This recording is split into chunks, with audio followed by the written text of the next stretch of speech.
Go ahead and go back to Fox News Washington correspondent Chad Pergram. Chad, we were just talking about what this is going to mean in the midst of everything that's going on right now, especially with Iran and the Strait of Hormuz. What is your take on that, and how things are going to progress in the coming days? Well, this probably, paralyzes things even more operationally in the Senate. Your previous guest had said, I hope people don't try to take advantage of this politically, and I think that there's always a respect by that on both sides of the aisle in Congress when something like this happens. But they were having operational problems to start with to get things done. That was something that just the numbers, the math just did not, work well to start with. So that's something that's going to be a problem right away. And so maybe the immediate issue is, can they even get a budget reconciliation bill done? Because you're changing budget committee chairman mid-course here. Obviously, somebody else has to step into that role. You also have to have somebody, just to have the votes. You have to get to 60 votes on a lot of things. You don't have to get to 60 votes on budget reconciliation.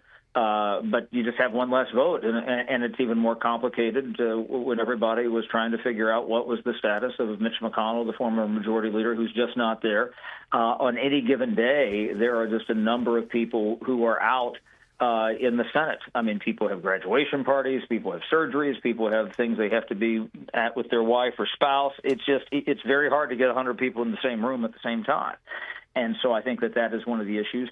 It's going to be very interesting to see the development here of what this means with President Trump, because, again, as I said, Lindsey Graham was somebody who was opposed to President Trump back in 2016 and then gradually began to change his position, certainly became one of his biggest advocates, and, was very much whispering in his ear, certainly on this issue of Iran in recent days. And I said, I talked to him, the night before the airstrike started back in February, because, we were trying to figure out, was there actually going to be conflict?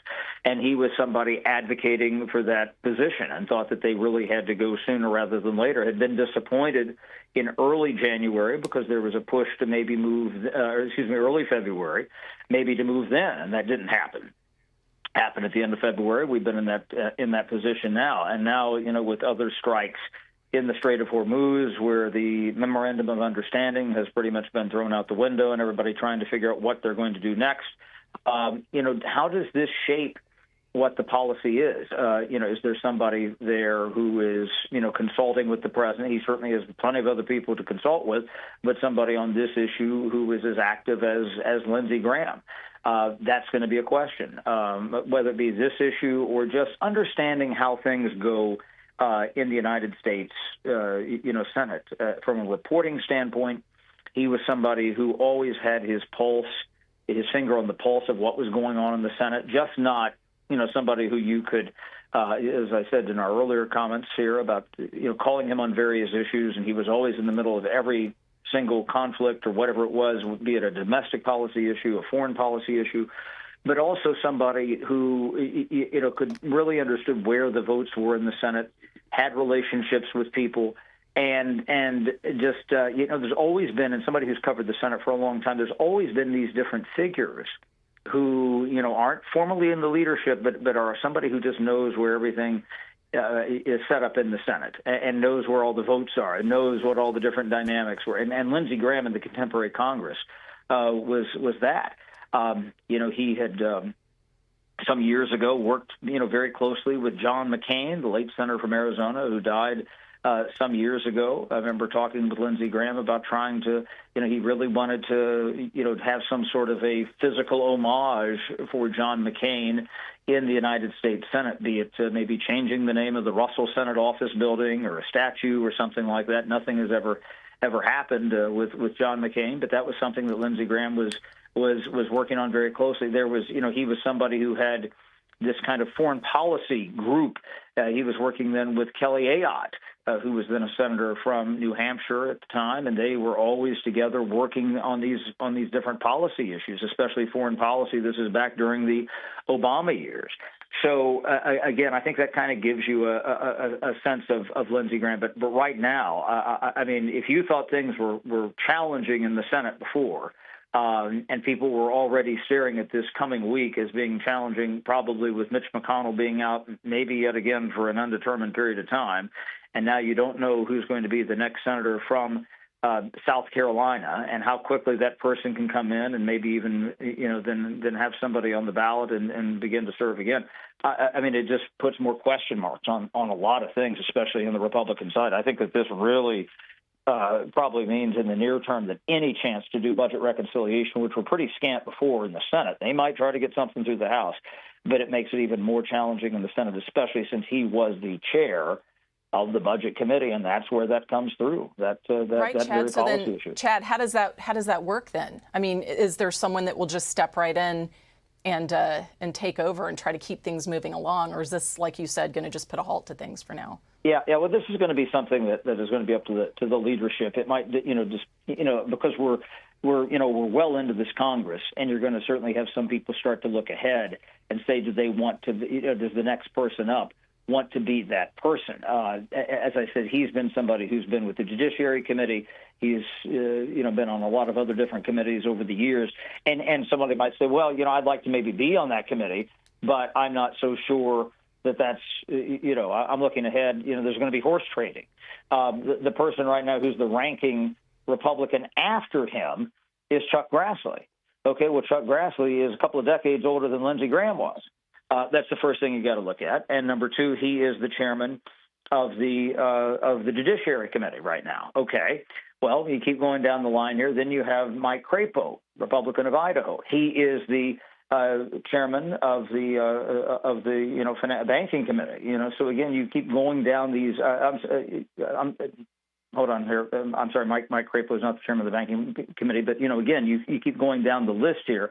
And you just see, I look at Ron Johnson from Wisconsin. You have Roger Marshall. You have John Cornyn. You have Mike Lee, John Kennedy. I mean, these are the members of the Budget Committee. And so if somebody say, okay, I'll do this for the rest of the Congress, but this is not the position that I want to have in the new Congress. And again, we don't know whether or not Republicans would be in the majority or not. But you go through this process and see who wants to be, and it's something that the Senate Republican Conference is going to have to hash out. I mean, right now, Grassley would probably be the person to step in, but he's got his hands full with the Judiciary Committee and certainly with this nomination of Todd Blanche this week. Yeah, you know what, Chad, I want to read this again from South Carolina Governor Henry McMaster. He said, Lindsey Graham is irreplaceable, the fiercest of fighters. He said, we grieve with Darlene. I had to look this up. That is his sister. Can you talk to us about who he was, his family? Because I saw that he helped raise his sister, things like that maybe people don't know about him. Yeah, and that was the other thing about Lindsey Graham, that you talk about somebody who was such an advocate of the military. The military was his, number one thing, somebody who had served as a JAG officer. I can't ever remember, frankly, between you and me, even though I had interviewed him many times and had conversations with him about all sorts of things on and off the record. I don't ever recall talking with him about family because he was always at the forefront of these policy issues. But he was somebody who had never married, had been in the Air Force Reserve, and had been a JAG officer. I think that was one of the attributes that he certainly had when he was in the House of Representatives, came in with that famous wave in 1995 that flipped the House of Representatives. This was the so-called Republican Revolution, and very quickly, he was somebody who was looked upon favorably by the Republican leadership. I want to take you back to his House career here for just a second, Marion, because he was somebody who, when you look at the tension that was going on between the Republican-led Congress in the mid-1990s and Newt Gingrich, the Speaker of the House, there was this clash, and there was this major budget clash that happened very quickly. There were government shutdowns. Well, then, just a little bit after that, we moved to the Monica Lewinsky scandal, and he was somebody, because of his background as a JAG officer, that they said, he's somebody who we want to have help prosecute this case. We haven't had an impeachment trial of a president since, just after the Civil War. And so he was somebody who the Republican leadership looked at very closely and wanted to have him part of that and help prosecute that case in the Senate. He had been in the state legislature before he came to Congress, and then, he moved to the Senate. And again, this is just the remarkable, just the tenure, how few senators we've had, in the past really 70 years in the state of South Carolina. I mentioned Fritz Hollings earlier, and then, he succeeded, more than 100 years old. It was Strom Thurmond. Strom Thurmond had broken service in the Senate back in the 1950s, but had been in the Senate since the 1950s, had been on the political stage since the 1940s, ran for president, and that's the guy who Lindsey Graham succeeded in the Senate in 2002. And again, the number of headaches that this probably creates for the Republican leadership is pretty astronomical because, again, there's going to be the shock and there's going to be the mourning, and that's going to be something that's very important. And this will probably disrupt the Senate schedule this week because there will probably and undoubtedly be a funeral, and people probably from both sides of the aisle will want to go, and they will probably change the schedule for that. And then, so what they're going to do about, the policy issues and just getting things done, I simply just don't know. But again, on his other issues, he was, in addition to being with the Budget Committee, he was somebody who was just very, very involved in foreign policy issues. Afghanistan, what was going on there after 9/11. He did a lot of foreign trips. I was always amazed that he was always on the go. I remember trying to interview him on, I mentioned in our earlier conversation, the Section 230 story, and he was so involved in so many other things. Getting some time with him to do that, we actually did the interview one evening just because that was when he was available, because he had been back and forth overseas so many times. He was often going to the Middle East, or maybe something with the group in Europe. Or I remember years ago he was going to be an election observer in Lebanon. This was back in, I think, circa 2005. So he was somebody who was just always on the go, especially on these foreign policy issues. Yeah, and as you were talking, we were looking at video of him meeting with President Vladimir Zelensky of Ukraine just yesterday, looking energetic, looking like himself. And I think we talked about this. It just makes this all the more shocking that yesterday we see him smiling, giving a thumbs up, and we're talking about his passing right now. Well, there's an old Native American saying that says death comes and it's always out of season. And I think that kind of speaks to this, that, and again, it also shows you sometimes in Washington how we become so fixated on one thing. I mean, nobody could have known what was going to happen with Lindsey Graham, but everybody was questioning about the health of Mitch McConnell.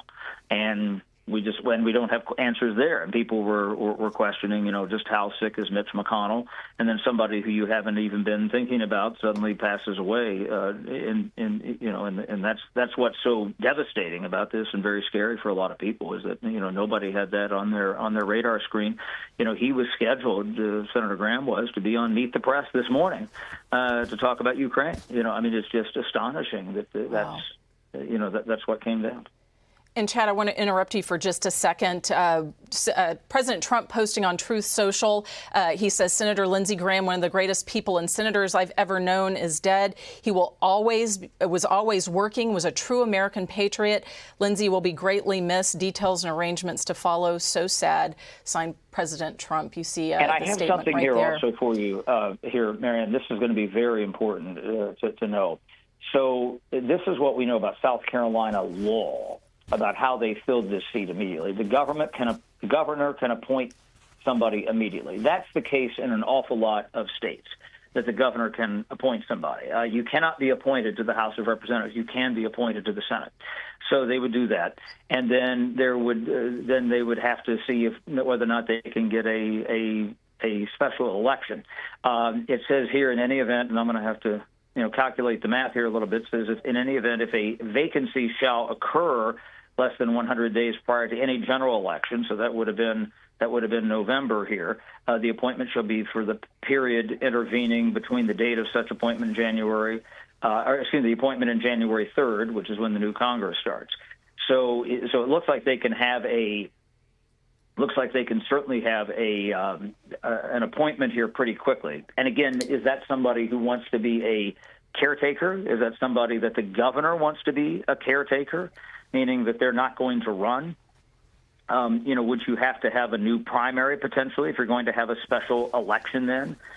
It's not unheard of, and I've seen this happen more so in the House of Representatives, where if we're kind of outside that window a little bit here of 100 days, but the idea that you might have a special election to fulfill the rest of the term on Election Day in November, and then simultaneously have a general election, which was what we were scheduled to do on that day too.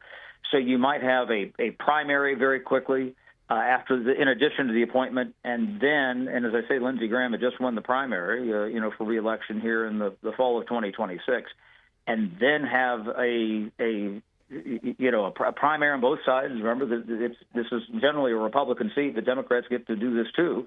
And then, have people run. And again, sometimes do weird things happen sometimes in primaries, yes.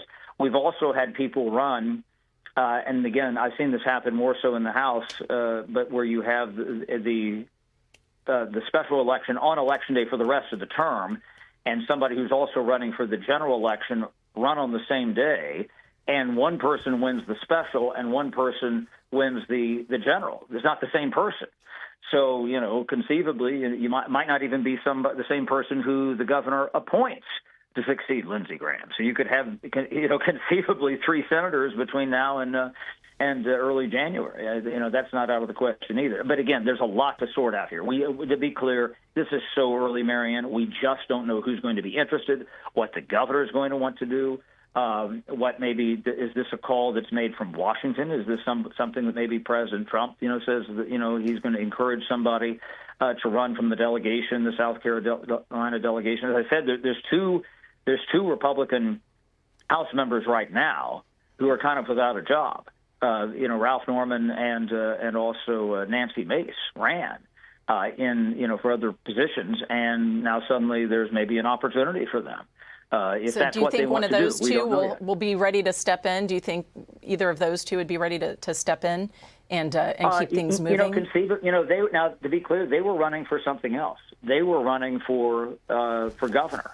But you don't know. There's a reason why they decided to run for governor. Of course, they didn't see a path with Lindsey Graham. And so here they were. He was the sitting senator. He had been in the Senate for a couple of decades now. And so there was no path there. Suddenly there's a path if that's what they're interested in. Yeah, well, it's going to be interesting to see how this plays out moving forward. But this news is pretty fresh for everyone. And if you're just joining us, breaking news tonight out of Washington. Senator Lindsey Graham, Republican senator from South Carolina, has passed away at the age of 71. His office sending out a message on social media earlier saying that he died from a brief and sudden illness, but no additional details were included in that release from his press office. Be sure to like and subscribe for all the Fox News latest on YouTube and catch full shows streaming now on Fox One.